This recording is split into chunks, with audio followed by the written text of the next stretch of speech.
देश विदेश में छठ घाटों पर व्रतधारियों ने डूबते हुए सूर्य को अर्घ्य दिया। पटना के कॉलेज घाट पर व्रतधारी महिलाओं ने आस्था की डुबकी लगाई। पटना के दीघा घाट पर छठ पूजा के तीसरे दिन व्रतधारियों ने डूबते सूर्य को अर्घ्य देकर प्रणाम किया। सोमवार को उगते सूर्य को अर्घ्य देने के बाद छठ महापर्व का समापन होगा।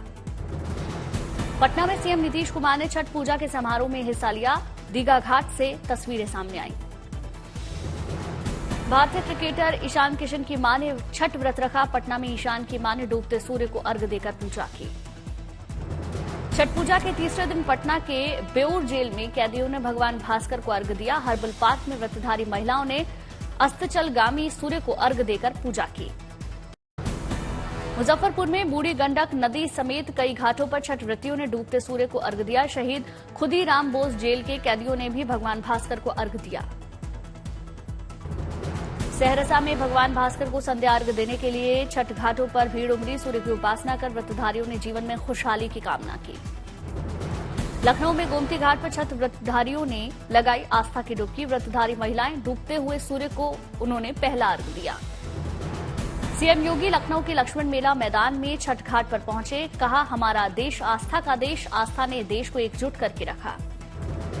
बिहार यूपी के बाद झारखंड में भी छठ महापर्व की छठा रांची में भगवान भास्कर को अर्घ्य देने के लिए छठ घाटों पर व्रतधारियों और लोगों की भीड़ उमड़ी। रांची में पत्नी संग सीएम हेमंत सोरेन ने डूबते हुए सूर्य को अर्घ्य दिया। छठ घाट पर बड़ी संख्या में व्रतधारियों ने डूबते सूर्य को अर्घ्य देकर उपासना की। दिल्ली में छठ पूजा के अवसर पर श्रद्धालुओं ने लगाई आस्था की डुबकी। आईटीओ के यमुना घाट से छठ पूजा की तस्वीरें सामने आई। दिल्ली के पर्यावरण मंत्री गोपाल राय सहयोग बिहार में छठ पूजा समारोह में शामिल हुए। व्रतधारियों को छठ की शुभकामनाएं दी। कड़ाके की ठंड के बीच जोशीमठ में भी बिहार के लोक पारंपरिक महापर्व छठ की धूम नजर आई। जलकुंड में व्रतधारियों ने डुबकी लगाते हुए डूबते हुए सूर्य को अर्घ्य दिया। अमृतसर में छठ घाटों ने भारी संख्या में व्रतधारियों ने डूबते हुए सूर्य को अर्घ्य दिया। खुशहाली और सुख समृद्धि की कामना की। पंजाब के अबोहर में पहली बार मनाया जा रहा छठ महापर्व। व्रतधारी महिलाएं भगवान भास्कर को पहला अर्घ्य देने के लिए घाटों पर पहुंची। गुवाहाटी में छठ महापर्व के तीसरे दिन छठ घाटों पर अनूठी छठा नजर आई। नूनमती इलाके में बड़ी संख्या में छठ व्रतधारी पहुंची। सिलीगुड़ी में छठ महापर्व के तीसरे दिन आस्था का सैलाब नजर आया। लालमोहन मलिक निरंजन घाट से छठ पूजा की भव्य तस्वीरें आईं। कोलकाता में छठ घाटों पर व्रतधारी महिलाओं ने की भगवान भास्कर की पूजा। छठी माई से खुशहाली की कामना की। सात समंदर पार भी छठ महापर्व की धूम। कैलिफोर्निया में भारत मूल के सैकड़ों छठ व्रतधारियों ने भगवान भास्कर को अर्घ्य दिया। राजस्थान में प्रधानमंत्री नरेंद्र मोदी की ताबड़तोड़ रैली। झुंझुनू में चुनावी जनसभा में गहलोत सरकार पर निशाना साधा। कहा, जादूगर कुर्सी बचाने में तो बाजीगर कुर्सी गिराने में व्यस्त थे। चुरू के तारानगर में प्रधानमंत्री मोदी के भाषण में लगा क्रिकेट का तड़का। कांग्रेस नेता एक दूसरे को रन आउट करते रहे, बाकी हिट विकेट हुए जा रहे हैं। तेलंगाना विधानसभा चुनाव के प्रचार में बीजेपी अध्यक्ष जेपी नड्डा ने अपनी पूरी ताकत झोंकी। हैदराबाद में भव्य रोड शो किया। समर्थकों का सैलाब उमड़ा। रंगारेड्डी के चेवेल्ला की चुनावी रैली में नड्डा का वंशवाद और परिवारवाद पर बड़ा प्रहार। सीएम केसीआर पर लगाया भ्रष्टाचार का आरोप। कहा, तुष्टीकरण की राजनीति करते हैं केसीआर। नारायणपेट में बोले जेपी नड्डा, गरीबी, घोटाला, घूसखोरी, घपलेबाजी और गुंडाराज केसीआर के हैं। 30% कमीशन वाली बीआरएस सरकार को 30 नवंबर के बाद विदा कर देंगे। दौसा में चुनावी जनसभा में राहुल गांधी ने किए बड़े ऐलान। राजस्थान की महिलाओं को प्रतिवर्ष 10,000 रुपए देने का ऐलान किया। राहुल गांधी ने राजस्थान में चला जातिगत जनगणना का दाव। बूंदी की चुनावी रैली में भारत पर फिर दिया बड़ा बयान। पूछा, भारत माता कौन है। सीकर में चुनावी जनसभा में सचिन पायलट का बीजेपी पर बड़ा आरोप। कहा, धर्म और जाति के नाम पर वोट मांग रही है बीजेपी। कांग्रेस विकास के दम पर मांग रही है वोट। बीएसपी सुप्रीमो मायावती की सवाई माधोपुर में चुनावी रैली। कांग्रेस और बीजेपी पर साधा निशाना। कहा, दलित वोट बैंक का इस्तेमाल सिर्फ अपनी राजनीति चमकाने में किया। करौली की चुनावी जनसभा में बोली मायावती, राजस्थान में कांग्रेस के कार्यकाल में बड़ा भ्रष्टाचार, केंद्र की गलत आर्थिक नीतियों के कारण महंगाई बढ़ी। वर्ल्ड कप के फाइनल में टीम इंडिया को 6 विकेट से हराकर ऑस्ट्रेलिया बना विश्व चैंपियन। ऑस्ट्रेलिया ने छठी बार जीता विश्व कप का खिताब। ऑस्ट्रेलिया ने 4 विकेट खोकर 43 ओवर में जीत हासिल की। ऑस्ट्रेलियाई बल्लेबाज ट्रेविस हेड ने खेली 137 रन की तूफानी पारी। स्टार बल्लेबाज मार्नस लाबुशेन 58 रन बनाकर नाबाद रहे। टीम इंडिया महज 240 रन पर ऑल आउट हुई। केएल राहुल, विराट कोहली, कप्तान रोहित शर्मा के अलावा कोई भारतीय बल्लेबाज नहीं चला। टीम इंडिया से केएल राहुल ने सबसे ज्यादा 66 रन बनाए। Kohli 54 run, captain Rohit Sharma 47 run बनाकर आउट हुए। गेंदबाजी में भी दिखा ऑस्ट्रेलियाई खिलाड़ियों का दम। मिचेल स्टार्क ने सर्वाधिक 3 विकेट झटके। हेजलवुड, कमिंस 2-2 की सफलता उन्हें मिली। इसके अलावा मैक्सवेल जंपा को 1-1 विकेट।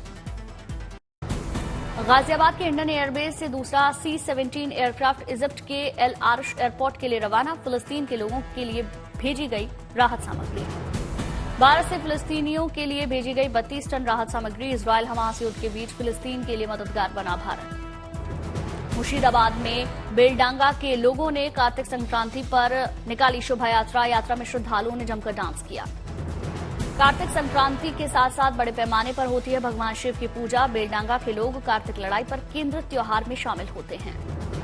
फतेहपुर में बीजेपी के बागी उम्मीदवार मधुसूदन भिंडा को समर्थकों ने उनके वजन के बराबर केलों से तोला। बाद में केले लूटने की होड़ मची। लखनऊ में एक्टर विकी कौशल ने गोरखा सैनिकों के साथ खुखरी डांस किया। सैनिकों के साथ मौज मस्ती करते हुए नजर आए। बुल्ढाना में आरएसएस प्रमुख मोहन भागवत ने गजानन महाराज मंदिर में गणपति महाराज के दर्शन किए। विधि विधान के साथ पूजा अर्चना की।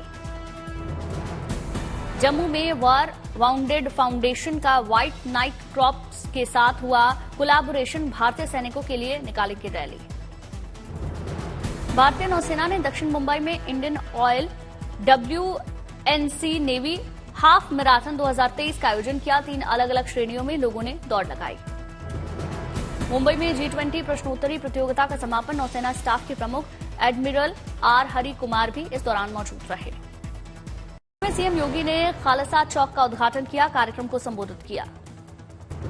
वृंदावन पहुंचे यूपी के सीएम योगी आदित्यनाथ ने बांके बिहारी मंदिर में आराधना की। मुख्यमंत्री ने ब्रजरस उत्सव में भी वो मौजूद रहे। पाली के आदर्श नगर स्वामी नारायण अक्षरधाम मंदिर में अन्नकूट का आयोजन। सैकड़ों भक्तों ने हिस्सा लिया। क्रिकेटर मोहम्मद शमी के गांव में बनेगा मिनी स्टेडियम। यूपी सरकार ने फैसला लिया। निकारागुआ की शिन्निस पिलाइसोस बनी मिस यूनिवर्स 2023। ताजपोशी के दौरान भावुक हुई शिन्निस।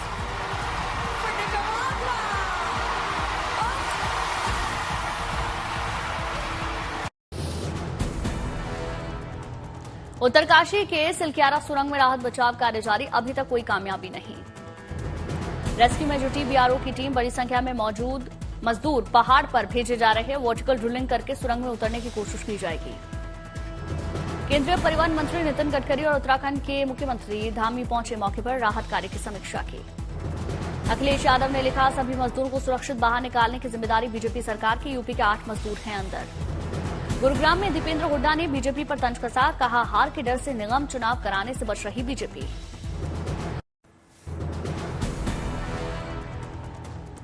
सोनिया गांधी ने इंदिरा गांधी को 106वीं जयंती पर श्रद्धांजलि दी। पूर्व पीएम की फोटो पर माल्यार्पण अर्पित कर पुष्प अर्पित किए।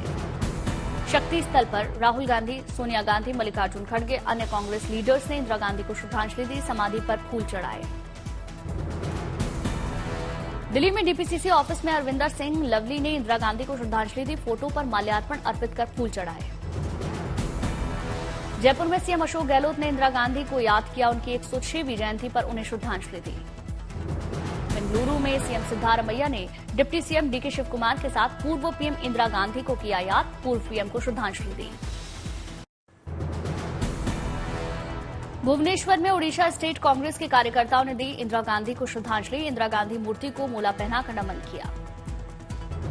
इंदिरा गांधी की 106वीं जयंती पर दिल्ली में Indira the people's prime minister कार्यक्रम का आयोजन हुआ। सोनिया गांधी, खड़गे समेत पार्टी के कई नेता सम्मान समारोह में शिरकत करने के लिए पहुंचे।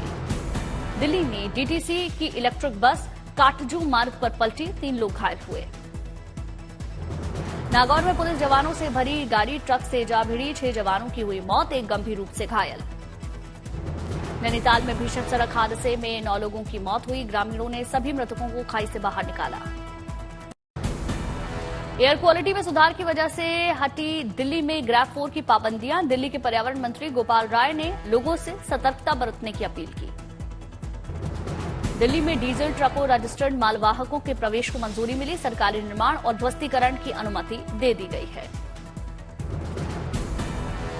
दिल्ली में सोमवार से खुलेंगे स्कूल। प्रदूषण की वजह से 19 नवंबर तक बंद किए गए थे। हालांकि मॉर्निंग असेंबलीज और आउटडोर स्पोर्ट्स एक्टिविटी पर अगले हफ्ते तक रोक रहेगी।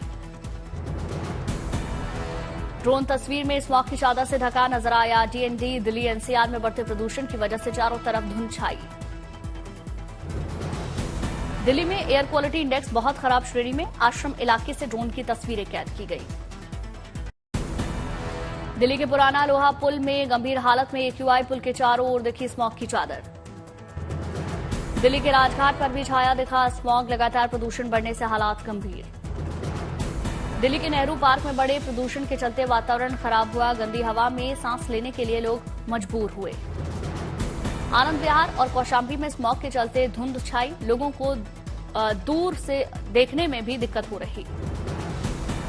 गाजियाबाद में प्रदूषण गर्भवती महिलाओं के लिए परेशानी बढ़ रहा, महिलाएं समय से पूर्व प्रसव का शिकार बन रही। गाजा पर हमले को लेकर इजरायली प्रधानमंत्री बेंजामिन नेतन्याहू ने सफाई दी, कहा हम युद्ध के नियमों का पालन कर रहे। अल-शिफा अस्पताल में ऑपरेशन जारी, इजरायली सेना के प्रवक्ता ने जानकारी दी। इजरायली सेना ने अल-शिफा अस्पताल से लोगों को जबरदस्ती निकाले जाने के आरोप से इनकार किया, कहा अपनी मर्जी से जा रहे हैं लोग। गाजा हमले को लेकर इजरायली सेना का बड़ा दावा, कहा 2 मिलियन से ज्यादा आबादी को किया जा चुका है विस्थापित। फ्रांस में प्रेसिडेंट मैक्रो का साथी सांसद गिरफ्तार, घर बुलाकर महिला सांसद के ड्रिंक्स में ड्रग्स मिलाए थे। 7 अक्टूबर को हुए हमास के हमले के बाद से इजरायली सेना का लगातार हमला जारी, हमास के खात्मे तक युद्ध की इजरायल ने दी चेतावनी। गाजा में फिलिस्तीनी शरणार्थियों के कैंप पर इजरायल का हमला, छोटे तटीय इलाकों पर हमले तेज करने की तैयारी। संयुक्त राष्ट्र सहायता संगठन के कमिश्नर जनरल फिलिप ने स्कूलों पर हमले की जानकारी दी, कहा यहां 4000 से ज्यादा नागरिकों ने ले रखी थी शरण। गाजा के स्कूलों में हमले को लेकर इजरायल की ओर से नहीं जारी किया गया बयान, हमास प्रवक्ता ने 200 लोगों के मारे जाने की बात कही। फिलिस्तीनी राष्ट्रीय प्राधिकरण के अध्यक्ष महमूद अब्बास ने अमेरिकी राष्ट्रपति से अपील की, कहा इजरायली हमले को रोकने के लिए हस्तक्षेप करें। हमास की कैद से बंधकों को छुड़ाने के लिए प्रदर्शन जारी, यरूशलेम में हजारों लोगों ने चक्का जाम किया। बंधकों के रिश्तेदारों और रिहाई समर्थकों ने यरूशलेम में इजरायली प्रधानमंत्री के कार्यालय के बाहर धरना दिया, लापता लोगों की तस्वीर के साथ लोग प्रदर्शन कर रहे। इजरायल के तेल अवीव में बंधकों के रिश्तेदारों ने किया विरोध प्रदर्शन, बंधकों की जल्द रिहाई को लेकर मांग रखी। इजरायल के तेल अवीव में शांति समर्थकों का धरना प्रदर्शन जारी, सरकार से कर रहे गाजा में हमले को रोकने की मांग। फिलिस्तीन समर्थकों ने बार्सिलोना में किया प्रदर्शन, गाजा पर इजरायली हमले का विरोध किया।